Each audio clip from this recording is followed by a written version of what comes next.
The royal family almost never comments on this topic, but today they did. William and Kate just released a rare statement about the Epstein files, and the timing has people asking serious questions. In the next 20 minutes, I'm going to break down exactly what was said, why it matters, and what might happen next. But here's the part most people are missing. This wasn't just a statement. It was a carefully calculated move.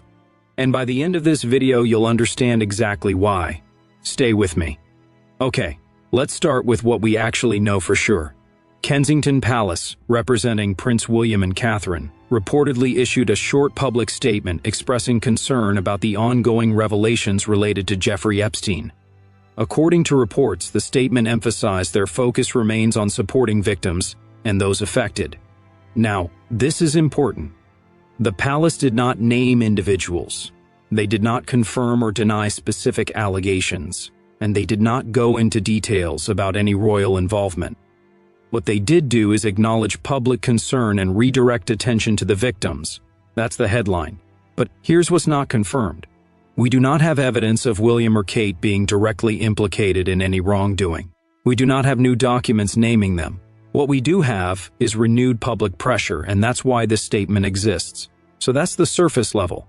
Now let me give you the full context, because without it, none of this makes sense.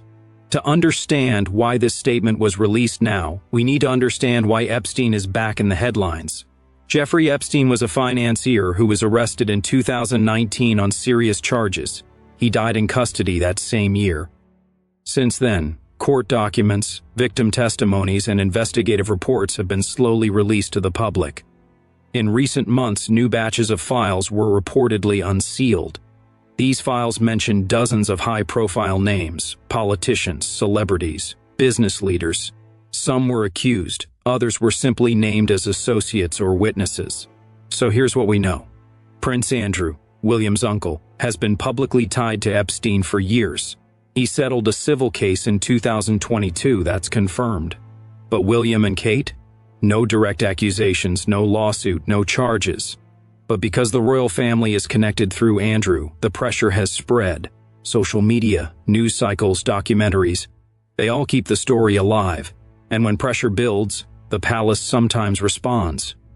But not always. So why now? Now let's talk about what the statement reportedly conveyed. According to reports, it was brief. It expressed awareness of the ongoing public conversation and conveyed sympathy for victims. Notice what it doesn't say. It doesn't say we were never involved. It doesn't say these allegations are false. It keeps the focus on victims and avoids specifics. Why? Because that's how royal PR works. And understanding that is the key to understanding this entire situation. Here's the thing. Royals almost never comment directly on scandals, lawsuits, or sensitive accusations. So when they do, even a short statement is significant. Let me explain how this works. The royal family operates on a principle often summarized as never complain, never explain. It means they avoid public battles. They don't respond to rumors. They don't defend themselves in the media. Why? Because engaging gives the story oxygen. Silence often makes it fade faster. Think of it like this. If someone accuses you online and you ignore it, the story might die in a day. But if you respond, now it's a fight, and everyone watches. That's the logic. But there are exceptions. When public pressure becomes too intense, or when staying silent might look like guilt, the palace will issue a very short, very careful statement. We've seen this before. When Prince Harry and Meghan faced media attacks, the palace stayed silent until they didn't. When Andrew's situation escalated, the palace eventually spoke. But it's always calculated, always deliberate. So what does this statement tell us? 3 things. 1, the pressure was high enough that silence was no longer an option. 2, they wanted to control the narrative before it spiraled. 3, they're trying to shift focus from themselves to the victims, which is both compassionate and strategic. Now here's the question everyone's asking. Why now? Why this exact moment? Let me give you 3 possible explanations, and I want to be clear. These are my interpretations based on how royal communications typically work, not inside information. All right, this next part is analysis. Reason number 1, media cycle timing. New Epstein files were reportedly released in recent months. That sparked fresh headlines, documentaries started airing, social media exploded. If you check Twitter, TikTok, Instagram, Epstein's name is trending again. The palace likely saw this wave coming and decided to get ahead of it. Think of it like damage control. If you know a storm is coming, you board up the windows before it hits. That's basic crisis management. Reason number 2, public trust erosion. The royal family's approval ratings have fluctuated in recent years. Between Harry's interviews, Andrew's scandals, and public scrutiny, trust isn't what it used to be. Staying completely silent on a topic this big might make people think they have something to hide. So a short, empathetic statement might be a way to say, "We hear you, we care, we're not hiding." Does that rebuild trust overnight? No. But it's a start. It's strategic empathy. Reason number 3, reputation management and protecting public image. Here's something most people don't think about. Silence can sometimes hurt you more than help you, especially when rumors spread unchecked. Now, William and Kate haven't been accused of anything criminal, but if false rumors spread too far on social media or in alternative outlets, it could create reputational complications down the line. A preemptive statement can serve as a record. We addressed this. We condemned wrongdoing. We supported victims. It's about managing perception before perception manages you.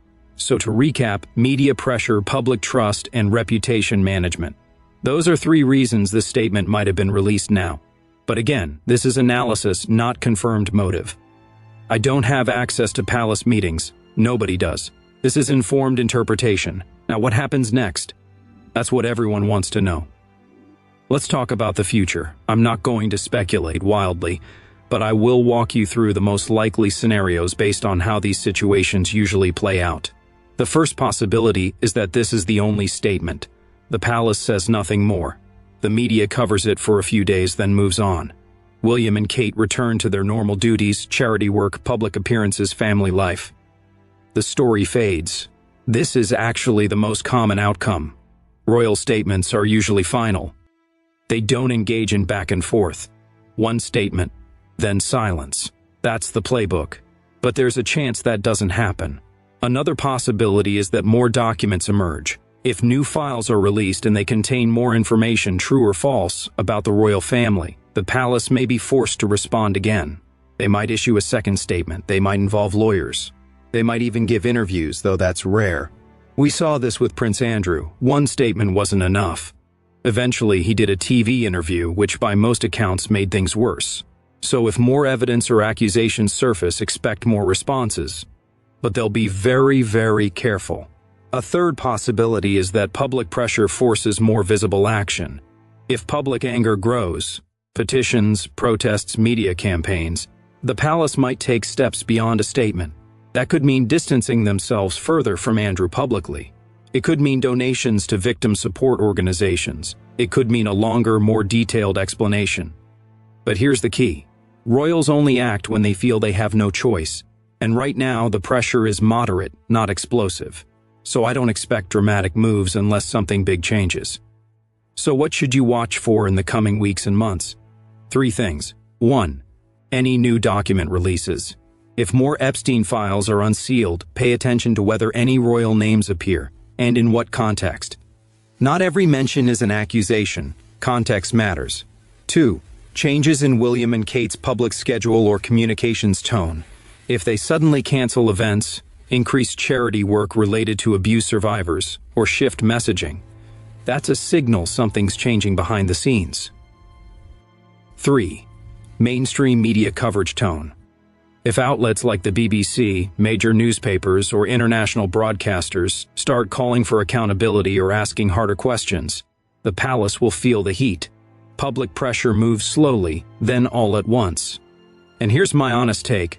I don't think this story will explode into a massive scandal for William and Kate specifically. I think the palace will keep their heads down, continue normal work, and let the media cycle move on. But if I'm wrong, and new credible information emerges, this could become much bigger. We'll see. That's why we watch. We've covered a lot in the last 20 minutes. Let me give you the key takeaways. 1. Kensington Palace reportedly issued a rare statement about the Epstein files, expressing concern and supporting victims. 2. This is significant because royals almost never comment on sensitive topics like this. 3. The timing likely reflects media pressure, public trust concerns, and reputation management strategy. 4. We don't have confirmed evidence of William or Kate being directly involved in any wrongdoing. The focus is on their response to public conversation. 5. What happens next depends on whether new information emerges and how the media reacts. Those are your 5 points. Remember them. Before we close, I want to say this, and it's important. At the center of the Epstein story are real victims, real survivors, real families who have suffered.